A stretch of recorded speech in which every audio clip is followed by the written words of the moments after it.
देखो, अब next question है पेज नंबर 6 पे ही ब्लू बॉक्स में एनसीईआरटी चैप्टर फर्स्ट का। Right the balanced equation for the following chemical reactions. देखो, इसमें सबसे पहले है, देखो एक फ़र्क देखो, तीन चीज़ें होती हैं अलग अलग।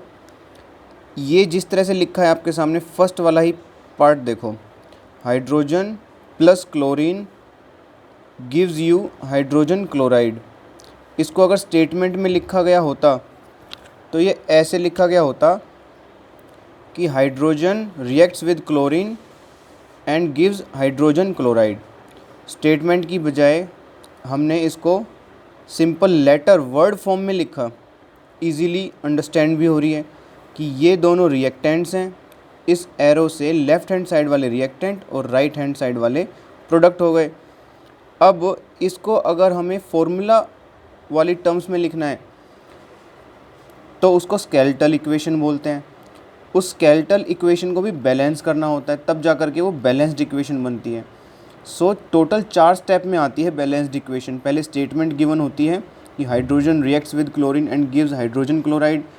उसके बाद वर्ड फॉर्म में लिखा होता है, जैसे hydrogen plus chlorine gives you hydrogen chloride, तो वर्ड फॉर्म में तो है ये।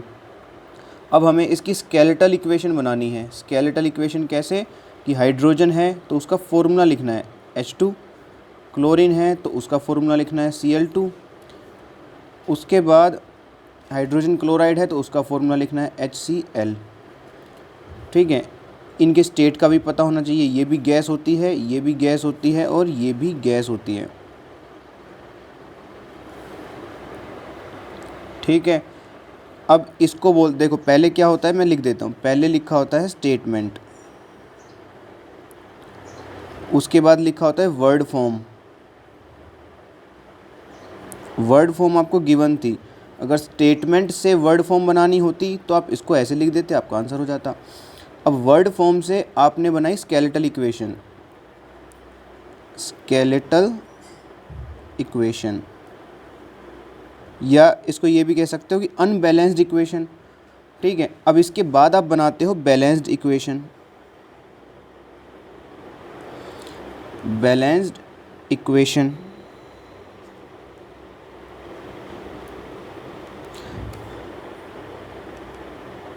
Balanced equation. सो अब इसको बैलेंस कैसे करेंगे, आप खुद देखो ज़रा। 2 हाइड्रोजन यहाँ गिवन है, यहाँ पर 1 है, तो इसको 2 कर देते हैं। इसका अलग से जो प्रोसीजर है वो ठीक है, प्रोसीजर है, लेकिन ऐसी कोई हार्ड एंड फास्ट नहीं होता कि उसी तरीके से ही फॉलो करें। ये सिंपली प्रैक्टिस से भी आ जाता है कि किस तरह से करना है। 2 हाइड्रोजन लेफ्ट हैंड साइड में है तो 2 हाइड्रोजन ही राइट हैंड साइड में होने चाहिए। 2 क्लोरीन लेफ्ट हैंड साइड में तो 2 क्लोरीन ही राइट हैंड साइड में। तो एक बार में ही हमने ये बैलेंस कर दी, हो गई ये बैलेंस केमिकल इक्वेशन।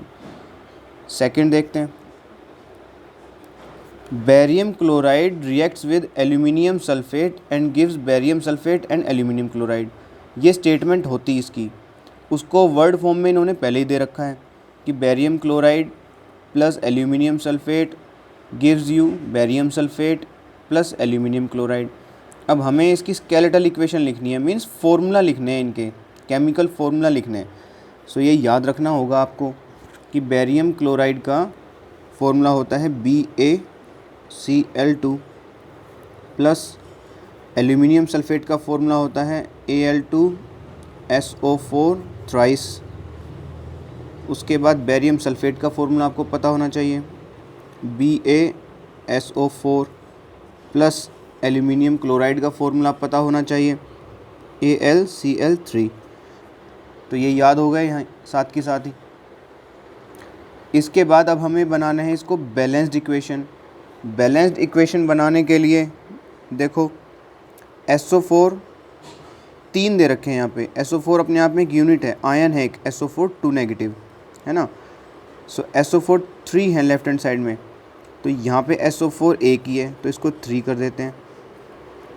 एल्यूमिनियम 2 है लेफ्ट हैंड साइड में, तो एल्यूमिनियम 2 कर देते हैं राइट हैंड साइड में। अब 3 बेरियम हो गए राइट हैंड साइड में, तो 3 बेरियम लेफ्ट हैंड साइड में कर देते हैं। अब आप देखना जो भी बच रहा होगा ना, मोस्ट प्रोबेबली सबसे ज़्यादा चांसेस उसके कि वो अपने आप बैलेंस हो गया होगा। अब क्लोरीन बच रहा है, तो 6 क्लोरीन है लेफ्ट हैंड साइड में और 6 ही क्लोरीन है राइट हैंड साइड में। 3 और 2, 3 दूनी 6, 6 क्लोरीन राइट हैंड साइड में, तो ये भी बैलेंस हो गई। अब इनके स्टेट का पता होना चाहिए आपको। ये चारों ही सॉलिड होते हैं, ये भी सॉलिड है, ये भी सॉलिड है, ये भी सॉलिड होता है और ये भी सॉलिड होता है। अब थर्ड देखते हैं, सोडियम। अब sodium reacts with water and gives you sodium hydroxide and hydrogen gas. ये स्टेटमेंट होती, लेकिन स्टेटमेंट की जगह इन्होंने वर्ड फॉर्म दे रखा है। तो स्टेटमेंट आपने अपने माइंड में ही तैयार कर ली, इसकी वर्ड फॉर्म इन्होंने गिवन कर रखा है। तो इसकी अनबैलेंस्ड इक्वेशन बना लेते हैं, यानी स्केलेटल इक्वेशन बना लेते हैं। वो क्या होती है? वो सिर्फ फॉर्मूला लिखना होता है। सोडियम का atomic formula sodium Na, water का H2O, सोडियम हाइड्रोक्साइड का NaOH और हाइड्रोजन गैस है तो H2। ठीक है, तो कुछ कुछ हमें जो पता है इनके स्टेट के बारे में। सोडियम सॉलिड होता है, हाइड्रोजन ये H2O लिक्विड है यानी वाटर, हाइड्रोजन गैस होती है। NaOH सोडियम हाइड्रोक्साइड का एक तो आपने सीखा फॉर्मूला, दूसरा सीखो इसका स्टेट, ये होता है एक्वस। इनकी स्टेट्स का भी पता होना चाहिए आपको, ये होता है एक्वस। तो अब स्केलेटल इक्वेशन हो गई यानी अनबैलेंस्ड। अब बनाएंगे इसकी हम बैलेंस्ड केमिकल इक्वेशन। सो देखो ज़रा, एक Na है, एक Na है, एक ऑक्सीजन है, एक ऑक्सीजन है, 2 हाइड्रोजन है, लेकिन यहाँ 3 हाइड्रोजन है। सो ये तो बैलेंस नहीं है, इसका मतलब स्केलेटल इक्वेशन। तो बैलेंस कर देते हैं कि 2 हाइड्रोजन यहाँ है, यहाँ भी 2 कर देते हैं। तब 2 हाइड्रोजन हो गए, 2 हाइड्रोजन हो गए, 2 सोडियम हो गए, 2 सोडियम हो गए, 2 ऑक्सीजन यहाँ हो गए तो 2 ऑक्सीजन यहाँ कर दिए। अब देखो अपने आप बैलेंस हो गया होगा।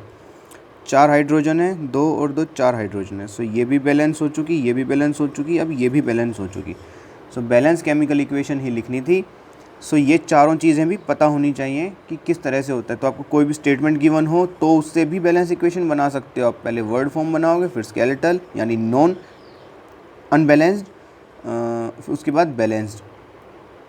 ठीक है, और इनकी स्टेट का भी ज़रूर पता होना चाहिए आपको। अभी से एक एक करके आप एक एक फॉर्मूले का और एक एक कंपाउंड का, क्योंकि बेरियम क्लोराइड, एल्यूमिनियम सल्फेट ये सब क्या हैं? कंपाउंड हैं। तो इनके आपको फॉर्मूले पता होने चाहिए और साथ ही साथ इनकी स्टेट का भी पता होना चाहिए।